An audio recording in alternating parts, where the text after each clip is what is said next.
శుభోదయం. నారుమంచి నోట ఓ మంచి మాట ఈ శీర్షికన ఈ రోజున మన సమస్యల శాపాలకు పితృదోషాలే కారణాలు. అవునండి, మన సమస్యల శాపాలకు పితృదోషాలే కారణాలు అని శాస్త్రాలు చెప్తున్నాయి. మన యథార్థ జీవితం కూడా చెప్తోంది. మనకు ఎన్నో సమస్యలు వస్తూ ఉంటాయి, ఆటంకాలు వస్తూ ఉంటాయి, ప్రతిభ ఉంటుంది, అన్నీ ఉంటాయి.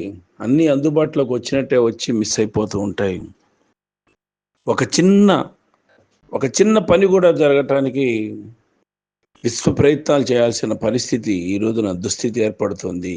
ఏంటి కారణం? ఆలోచించాలి ఒకసారి. మంచివాళ్ళమే, ఉదయం లేవంగానే శివారాధన చేసుకుంటాం, పూజలు చేసుకుంటాం, పురస్కారాలు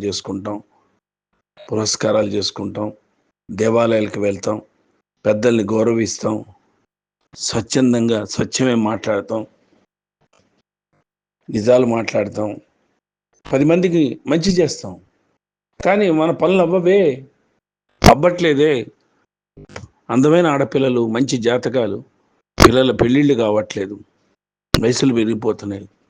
మంచి ఉద్యోగం, ఐటీ కంపెనీలో ఉద్యోగం అబ్బాయికి, వయసు పెరిగిపోతుంది, పెళ్లి సంబంధాలు ఇట్టే కుదిరి జారిపోతున్నాయి. అట్టే అమ్మాయిని చూసినట్టే చూసి ఓకే అని చెప్పి వెనక్కి వెళ్ళిపోతున్నారు. లేకపోతే గృహ ఛిద్రాలు, ఏంటో తెలియని సమస్యలు. ఎంత డబ్బు తీసుకొచ్చి ఇంట్లో పెట్టినా, ఎంత డబ్బు తీసుకొచ్చి కుటుంబ పోషణకు పోసినా ఇంకా ఇంకా ఇంకా ఇంకా అనారోగ్య సమస్యల వలన డబ్బంతా నాశనం అవటం. వీటి కారణాలు అంటే, ఓసారి జాతకాలు తిట్టుకుంటాం, ఓసారి అరుచుకుంటాం, ఓసారి దేవుణ్ణి అరుచుకుంటాం, ఓసారి మనమే తిట్టుకుంటాం. ఎందుకు పుట్టానురా ఈ భూమి మీద, ఎందుకు పుట్టానురా కర్మ ఈ జీవితంగా, గొడ్డుకి నాకు ఏముందిరా తేడా, 2 ఒకటేరా, ఆ చెట్టుకి నాకు ఏముందిరా 2 ఒకటేరా అన్నట్టుగా బాధపడుతూ ఉంటాం. చాలా సహజ సిద్ధంగా బాధపడతామండి. మంచి నక్షత్రాల్లో పుడతాం, మంచి రాసుల్లో పుడతాం, మంచి దశలు అంటారు ఎవరికి చూపించినా. కానీ ఎందుకని పెళ్ళిళ్ళు కావటం ఆలస్యం అవటం, ఎందుకని సమస్యల వలయంలో చిక్కుకోవటం అంటే పితృదోషాల శాపాలు. మనం చేయము, మన వంశంలో, మన కుటుంబంలో ఎవరో చేసినవి ఈ రోజున అనుభవిస్తున్నాం. పితృదోష నివారణకు చాలా పరిష్కారాలు చెప్తూ ఉంటారు అందరూ. కాళహస్తి, కుక్కి సుబ్రహ్మణ్యేశ్వర స్వామి గుడి అని, రకరకాల గుళ్ళు, వైష్ణవాలయాలు, అలాగే శివాలయాలు, ఎక్కడికెక్కడికో చెప్తూ ఉంటున్నారు. ఫలానా చోటకి వెళ్ళాలి, ఫలానా చోట పితృదోష నివారణకు మీరు కనుక జపాలు చేయిస్తే తగ్గిపోతుంది అని చెప్పి. నిజం చెప్పాలి అని అంటే తద్దినాలు పెట్టడం మానేస్తున్నారండి. ఈ మధ్యన చాలామంది బ్రాహ్మణులు తద్దినాలు పెట్టడం మానేస్తున్నారు. ఎందుకంటే ఏదో ఒక సాకు చెప్తున్నాం, బ్రాహ్మణులు దొరకటం లేదని, ఎక్కువ దక్షిణ అడుగుతున్నారని, సమయం లేదని, మడితో చేసేవాళ్ళు ఇంట్లో లేదని, ఓపిక లేదు అని, మడిగట్టుకునే వాళ్ళు లేరని, వంట వాళ్ళు దొరకటం లేదని, ఖర్చు ఎక్కువ అవుతోందని, ఇలా రకరకాల కారణాలతో, ముఖ్యంగా బ్రాహ్మిన్స్లోనే తద్దినాలు అంటాం. మిగతా కులాల్లో అయితే కనుక సంవత్సరానికి ఒకసారి సంవత్సరికం అంటాం. ఈ బ్రాహ్మిన్స్లోనే ఎక్కువగా తద్దినాలు పెడుతూ ఉంటారు. పితృదేవతలకు ఖర్చు ఎక్కువ అయిపోతూ ఉంటుందని చెప్పి ఇలా రకరకాల కారణాలతో తద్దినాలు పెట్టడం మానేస్తున్నారు. ఓపిక లేక, వయసు అయిపోతుంది, నేను పెట్టలేను, కూర్చొని 1.5 గంట కూర్చోవాలి, నుంచోవాలి, దండాలు పెట్టుకోవాలి, అలాగే ప్రదక్షిణలు చేసుకోవాలి అని చెప్పి చాలామంది తద్దినాలు మానేస్తున్నారు, స్వయం పాకాలు ఇచ్చేస్తున్నారు. ఇది తప్పు, వంశాభివృద్ధి జరగదు, ఇది నిజం. పిల్లలు పుట్టరు, పుట్టినా సరే ఆడపిల్లలే పుడతారు, మగపిల్లలు పుట్టరు. ఇది నిజం. నమ్మండి. ఇది అందరికీ చెప్పండి, వంశాలను కాపాడండి. పితృదేవతలు సంతోషపడకపోతే వంశాభివృద్ధి జరగదు. మగపిల్లలు పుట్టరు, వంశం ఆగిపోతుంది. అందరూ తెలుసుకొని జాగ్రత్తగా, పద్ధతిగా, శాస్త్ర ప్రకారంగా, విధిగా ఆచరించాలి. దీని మడివేరు తడిబట్టతోనే వంట చేసి బ్రాహ్మణులకు భోజనం వడ్డించాలి. పొడిబట్ట పనికిరాదు. ముందు రోజు రాత్రి, ఆ రోజు రాత్రి భోజనం చెయ్యకూడదు. బ్రహ్మచర్యం పాటించి నేల మీద భార్యాభర్తలు పరుండాలి, పడుకోవాలి. భక్తితో శ్రద్ధతో శ్రాద్ధం పెట్టాలి. ఇంటి కోడలు వంట చేస్తే పితృదేవతలు శీఘ్రంగా అనుగ్రహిస్తారు. ఏమండి, పితృదేవతలకు తద్దినాలు పెట్టండి, మానకండి. మన వంశాన్ని కాపాడేది వాళ్ళే. వాయనం ఇస్తాం మనం, అవునా? వాయనం ఇస్తాం. వాయనం ఇవ్వంగానే ఏమవుతుంది? వాయనంగా ఏమేమి ఇస్తాం మనం? కూరలు ఇస్తాం, బియ్యం ఇస్తాం అని అంటే కుదరదు. మీరు ఉండే ఇంట్లో పెడితేనే చాలా మంచిది తద్దినం. చాలామంది వాయనాలు ఇస్తారు, స్వయం పాకాలు ఇస్తున్నారు. ఈ రోజుల్లో అసలు తద్దినాలే మర్చిపోయారు అనుకోండి. కొంతమంది స్వయం పాకాలు అన్ని రకాల నిత్యావసరాలు ఏమున్నాయి అవన్నీ పెట్టి, బట్టలు పెట్టి పంతులు గారిని ఇంటికి పిలిచి, లేకపోతే వీళ్ళే గుడికి వెళ్ళి వాయనంగా ఇచ్చేసి స్వీకరించి తల్లిదండ్రుల పేరు మీద, వాళ్ళ గోత్రం మీద వాళ్ళ అభివృద్ధిని కోరుకుంటూ 5 నిమిషాల్లో తూతూ మంత్రంగా చేసి 500 దక్షిణ తీసుకొని వెళ్ళిపోతాడు. 500 రూపాయల దక్షిణ ఆ పంతులు గారు. వీళ్ళు చేతులు దులిపేసుకుంటున్నారు చాలామంది. దేవతలకు చేసే మరి కార్యం కానీ, పితృదేవతలకు చేసే కార్యం కానీ, 2 మీరు ఉన్న ఇంట్లోనే చేయాలి. అలా చేస్తే అది మీకు, మీ ఇంటికి కూడా చాలా మంచిది. ఏం చేసినా దేవాలయంలో చేయకూడదు, మన ఇంట్లోనే చేయాలి. అది అద్దిల్లైనా కానీ, సొంత ఇల్లైనా సరేనండి. చాలామంది చెప్తూ ఉంటారు, మన తండ్రులే చెప్తూ ఉంటారు, ఏదో పితృదోషం ఉందిరా మన వంశంలోనో, మా వంశంలోనో, మా తాత ముత్తాతలు పాముల్ని చంపటం, లేకపోతే ఇంకేదో తప్పులు చేశారా, దానివల్లే మన వంశం అభివృద్ధి అవ్వట్లేదు. వంశంలో పుట్టినా సరే ఎవరికి పెళ్ళిళ్ళు కావట్లేదు ఇవన్నీ అని చెప్పి ఎన్నోసార్లు ఎంతోమంది తల్లిదండ్రులు బాధపడిన రోజులు ఉంటాయి. మేము గతంలో మా నాన్నలకి తద్దినాలు పెట్టేవాళ్ళం, తర్వాత ఓపిక లేక మానేసాం. మీరు మాత్రం అలా చెయ్యొద్దురా నాన్న అని చెప్పిన వాళ్ళు ఉన్నారు తండ్రులు. నిజంగా చెప్పాలంటే కర్మక్షయం కాని జీవుడు మరణించిన వెంటనే ఎక్కడో ఒక చోట పుడతాడు అన్నది నిజమేనా? చెప్పండి. కర్మక్షయం కాని జీవుడు మరణించిన వెంటనే ఎక్కడో ఒక చోట పుడతాడు అన్నది నిజమేనా? అలాగైతే మనం చేసే పితృకర్మలు వారికి ఎలా చెందుతాయి? జీవుడు శరీరాన్ని విడిచిపెట్టాక ఇక ఆ జన్మతో బంధం ఉండదు కదా, రుణం కూడా ఉండదు కదా. మరి పితృదేవతగా ఎలా తర్పణాదులు స్వీకరిస్తాడు? పెళ్ళి పిల్లలు సరిగా లేకపోతే పితరులకు హాని కలుగుతుంది అంటారు కదా. మరి వ్యక్తిగతంగా చేసిన పాపపుణ్యాల వల్ల కర్మలు ఏర్పడినప్పుడు ఇలా వంశం చేసిన పాపాల వల్ల ఎలా హాని కలుగుతుందండి? పిల్లలు లేకపోతే పున్నామ నరకం బాధలు తప్పవా? ఈ ప్రశ్నలకు సమాధానాలు చాలా వివరంగా చెప్పాల్సి ఉంది. కానీ ఒక అవగాహన ఏర్పడినా చాలు అనే ఉద్దేశంతో కొందరు స్నేహితులు అడిగిన దానికి నేను ఇక్కడ సమాధానం మీకు తెలియజేస్తున్నానండి. నిజంగా పితృదేవతలంటే గతించిన మన పితరులు కాదు, మనందరి అంటే ఈ జీవుల రాకపోకలను, వారి గతులను, అలాగే సమర్థవంతంగా నిర్వహించే దేవతా వ్యవస్థని పితృదేవతల వ్యవస్థ అని అంటూ ఉంటాం. దీన్నే పితృదేవత వ్యవస్థ. వసువులు, రుద్రులు, ఆదిత్యులు మొదలుగా గల దేవతలను పితృదేవతలు అంటారండి. కర్మక్షయం కాని జీవుడు మరణించిన తర్వాత పుడతాడు అనేది నిజం. కానీ వెంటనే అని ఖచ్చితంగా చెప్పలేము. ఒక లెక్క ప్రకారం పునర్జన్మకు 300 సంవత్సరాలు పడుతుందంట. విన్నారా? ఒక లెక్క ప్రకారం పునర్జన్మకు 300 సంవత్సరాలు పడుతుంది. వెంటనే పుట్టిన సందర్భాలు కూడా లేకపోలేదు, ఉన్నాయి. అది ఆ జీవుని యొక్క సంకల్ప బలం, తనకి గల ప్రారబ్ధ, ఆగామి, సంచిత అనే కర్మలపైన ఆధారపడి ఉంటుందండి. ఒకవేళ వెంటనే పుట్టినా సరే మనం చేసే పితృకర్మల ఫలితం వారికి అందుతుంది.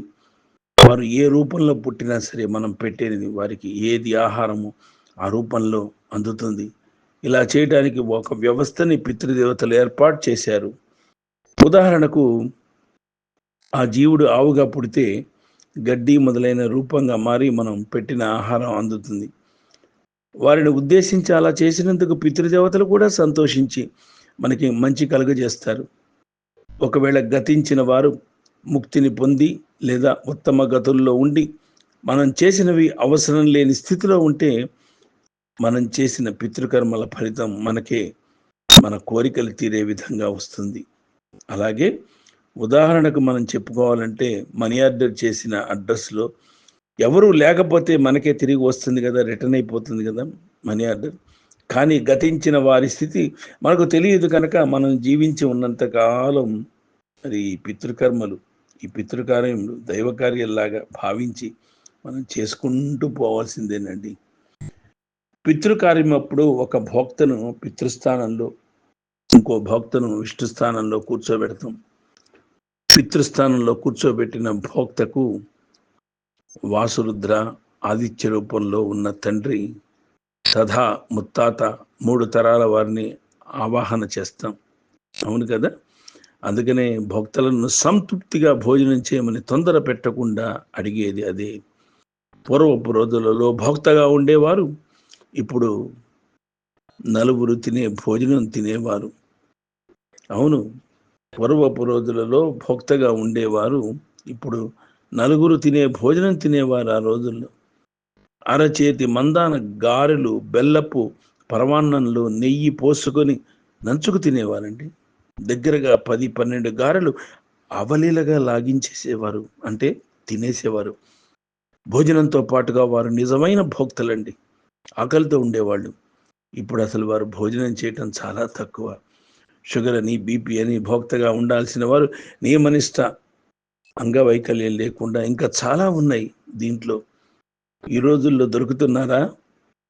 చూడండి, ఎక్కడైనా సరే ఏ సేవా సమితికైనా వెళ్ళి చూడండి, లేకపోతే మనమైనా పిలవండి. భోక్తలు అనగానే అసలు వాడు బ్రాహ్మడో కాదో కూడా తెలియట్లేదండి. వాడు చదువుకుంటున్నవాడో ఉద్యోగం కూడా తెలియదు. ఒకటి ప్యాంటు షర్ట్ వేసుకొని టక్ చేసుకొని బ్యాగ్ వేసుకొని ఐటీ కుర్రాడిలాగా వచ్చాడు. ఎవరో అనుకున్నాను నేను. తీరా డ్రెస్ మార్చేసుకొని భోక్తగా వచ్చేసాడు. నేను అన్నా, భోక్త అన్నా. అవునండి, తప్పే ఉంది, ఎడ్యుకేషన్ మేము చదువుకుంటున్నాము, భోక్తగా వస్తున్నాము, తప్పే ఉంది అని అన్నాడు. ఇంకో అతను కూడా అలాగే బైక్ మీద వచ్చాడు, పల్సర్ మీద. అతను దిగి అతను భోక్తగా వచ్చాడు. వీళ్ళిద్దరికి మంత్రాలు ఏమీ రాలేదండి నిజంగానే. ఒకతనైతే ఔపోసన పట్టమని అంటే మంత్రం చెప్పి ఆయన ఔపోసన పట్టు అంటే గబగబా మంచినీళ్ళు ఎత్తి నోట్లో పోసేసుకున్నాడు చెంబు ద్వారా. ఇది భక్తుల పరిస్థితి. చాలా దైన్య స్థితిలో ఉంది. వీళ్ళు అడుగుతుంటే పెద్ద పెద్ద భక్తులు ఎవరు రావట్లేదండి. భక్తులుగా వచ్చేవాళ్ళు ఎక్కువ డబ్బులు అడుగుతున్నారు. అందుకనే వీళ్ళు యంగ్స్టర్స్, యూత్ ఎవరినో పట్టుకొని వస్తున్నాం. 250 ఇస్తే చాలు వీళ్ళకి, రోజుకి 250, 2-3 సార్లు వచ్చి వెళ్ళిపోతున్నారు. ఒక భోక్తే 3-4 తద్దినాలకు హాజరైన ఉన్నాయి. ఒక భోక్త కాదు, మంత్రం చెప్పేవాడు కూడా 3-4 తద్దినాలకు మంత్రాలు చెప్తున్నారు. ఎంత దైన్య స్థితిలో, ఎంత హీన స్థితిలో మనం ఉన్నాము ఒక్కసారి ఆలోచిస్తుంటే కనుక చాలా చండాలంగా ఉంది ఈ రోజున. అయినా తప్పట్లేదు.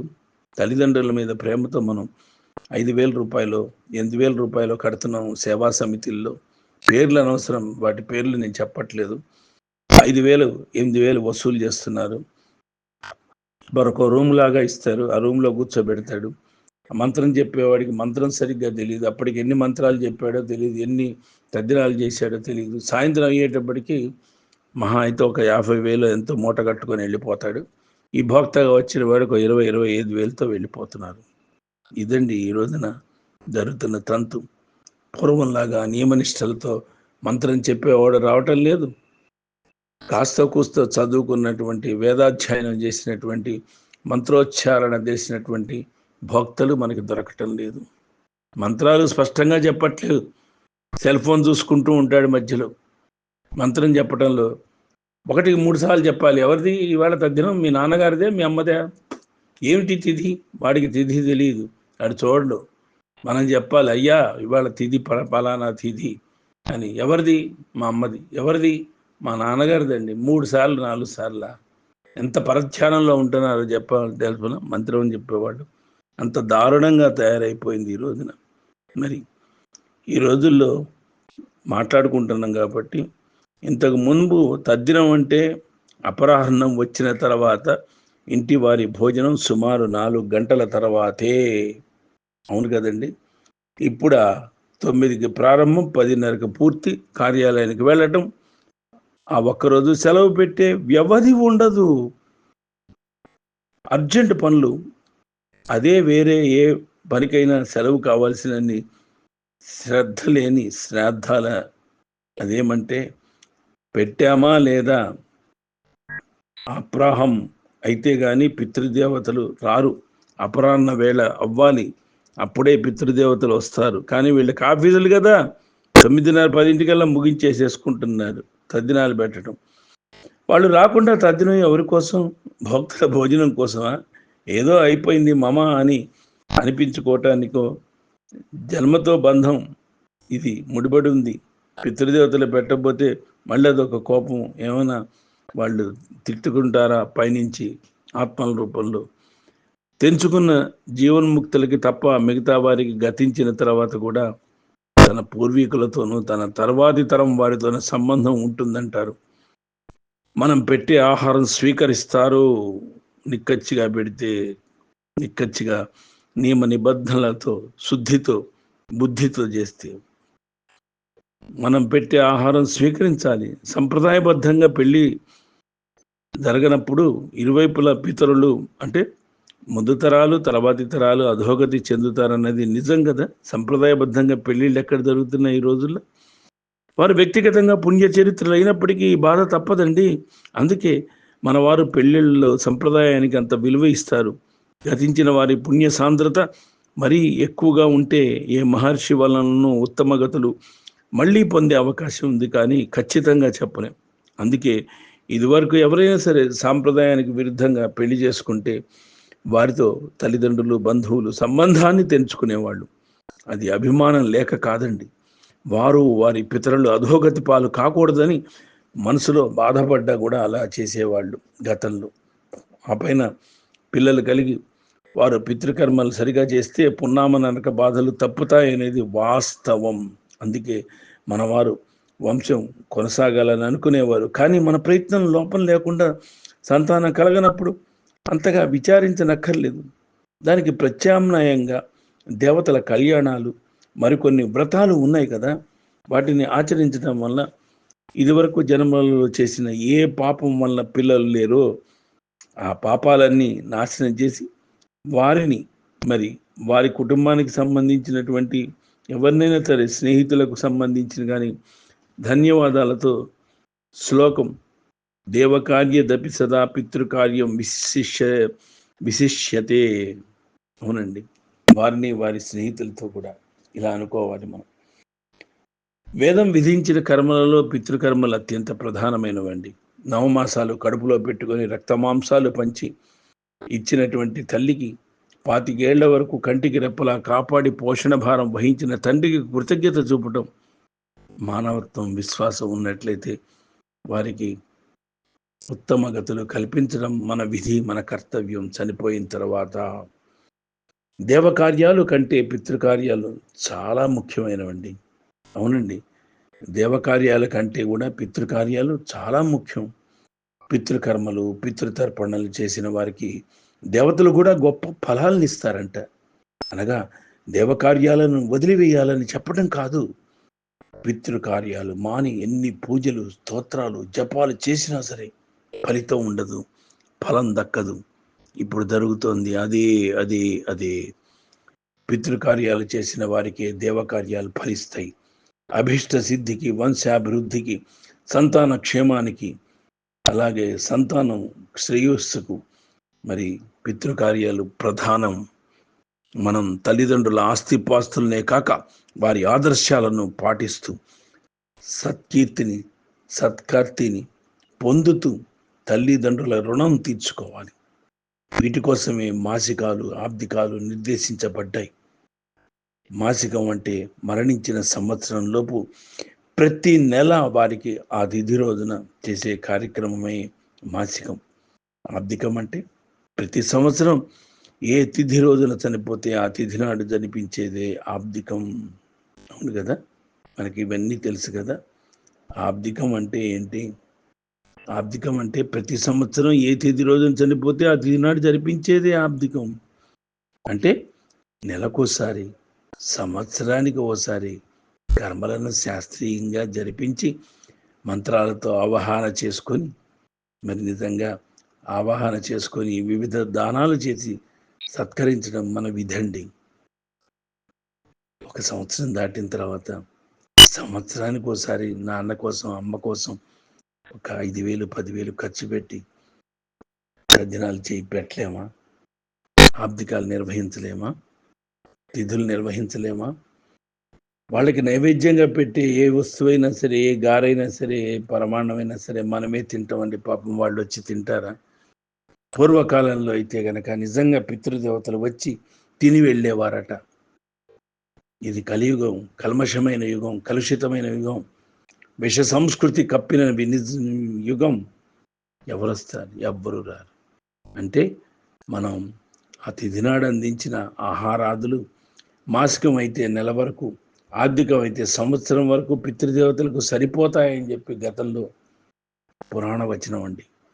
మనం శిశువులుగా ఉన్నప్పుడు మన తల్లిదండ్రులు మన అవసరాలను అనుక్షణం ఏ విధంగా తీర్చిదిద్దారో ఆ విధంగానే వారు ఈ లోకం వీడిన తర్వాత కూడా మనం అంతే బాధ్యతతో మన కర్తవ్యం మనం నెరవేర్చి వారికి మాసికాలు, అబ్దికాలు పెట్టాలి. ఇది అన్ని కులాలకు వర్తిస్తుంది సుమా. పితృదోషం అంటే ఒక శాపం. గత జన్మలో ఎవరైనా సరే వృద్ధులకు కానీ తల్లిదండ్రులకు కానీ కష్టం కలిగించి ఉంటే, లేదా వ్యక్తికి తీవ్రమైన అనారోగ్య సమస్యలు, కష్టాలు కలుగుతూ ఉంటే దానికి కారణం ఆ వ్యక్తి యొక్క తల్లిదండ్రులు లేదా పూర్వీకుల చేత చేయబడిన దోషాలు కారణమవుతాయి. ఖచ్చితం, ఇది ముమ్మాటికి ఖచ్చితం. పూర్వీకులు చేసిన కొన్ని దోషాల వల్ల వారి తర్వాతి తరం వారు కష్టాల పాలవటం, పితృదోషాలకు గురి కావటం జరుగుతోందండి. నిజంగా చెప్పాలంటే జాతక చక్రంలో ఇటువంటి దోషాలను గుర్తించవచ్చు. పితృదోషాల వల్ల అనేక రకాలైన సమస్యలు కలుగుతాయి. గొప్ప పండితుల్ని కన్సల్ట్ చేయండి. మీరు గొప్ప జాతకం, జ్యోతిష్యం తెలిసిన వాళ్ళని కన్సల్ట్ చేయాలి.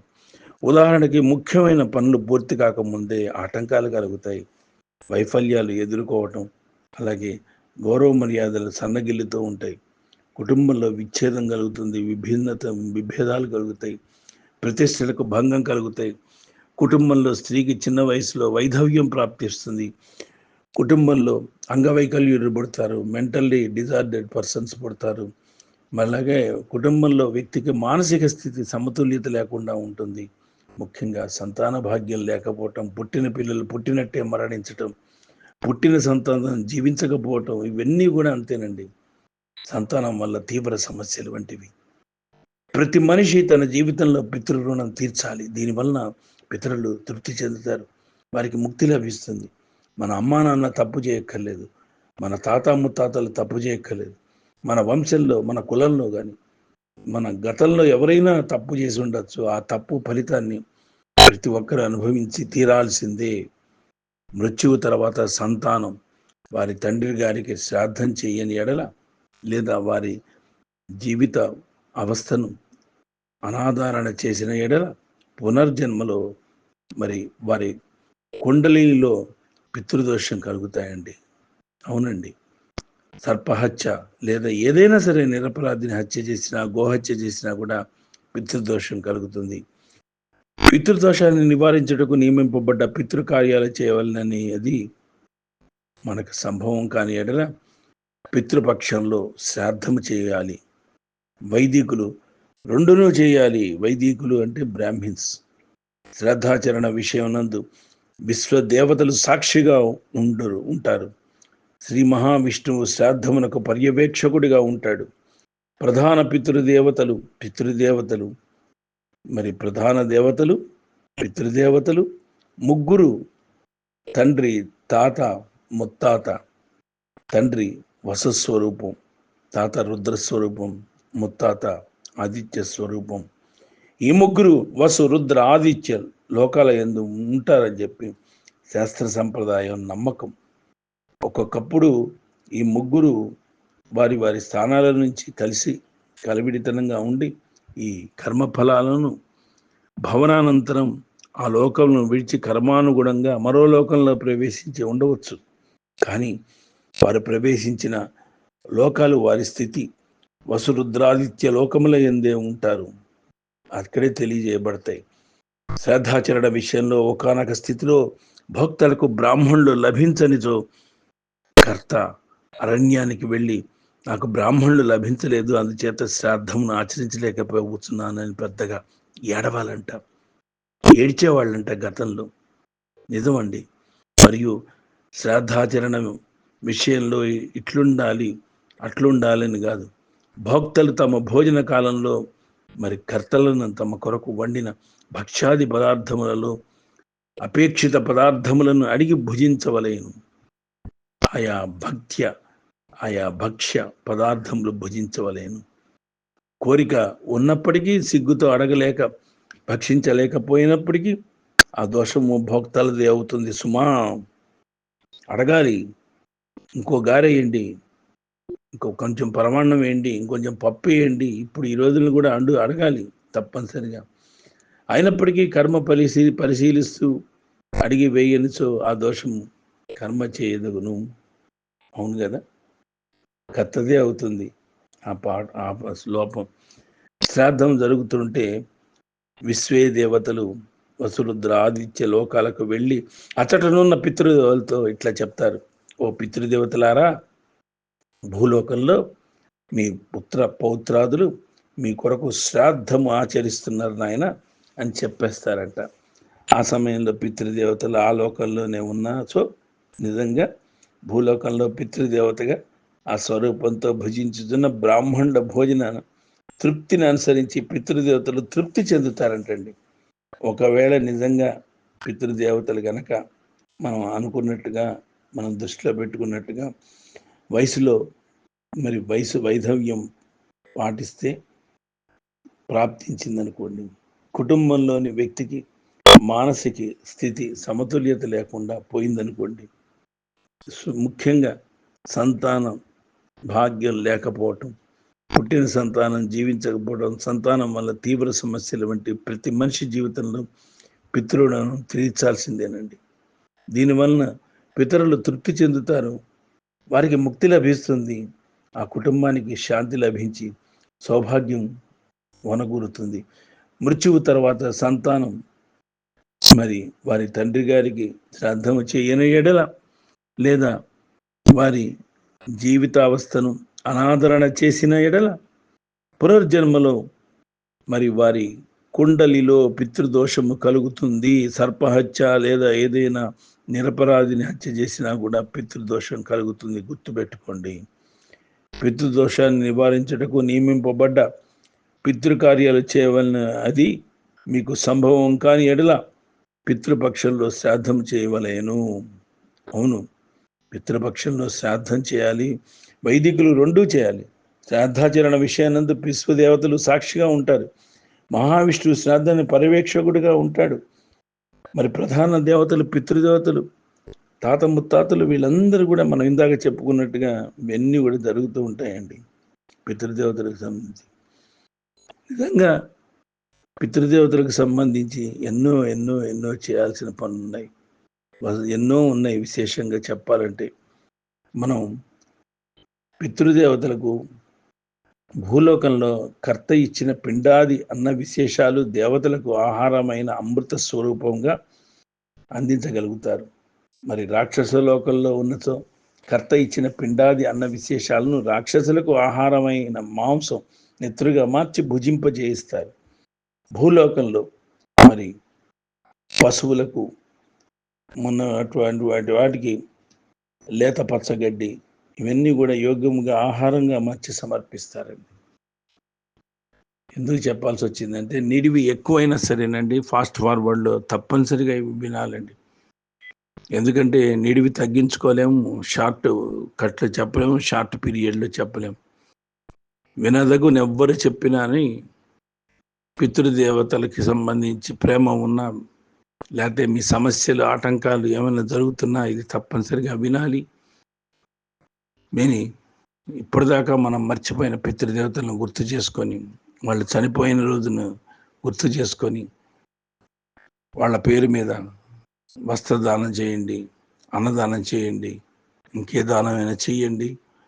చాలా కలిసి వస్తుంది, కుటుంబంలో కలిసి వస్తుంది, కుటుంబంలో ఛిద్రాలన్నీ పోతాయి. స్వస్తి భవదీయుడు నారు మంచి.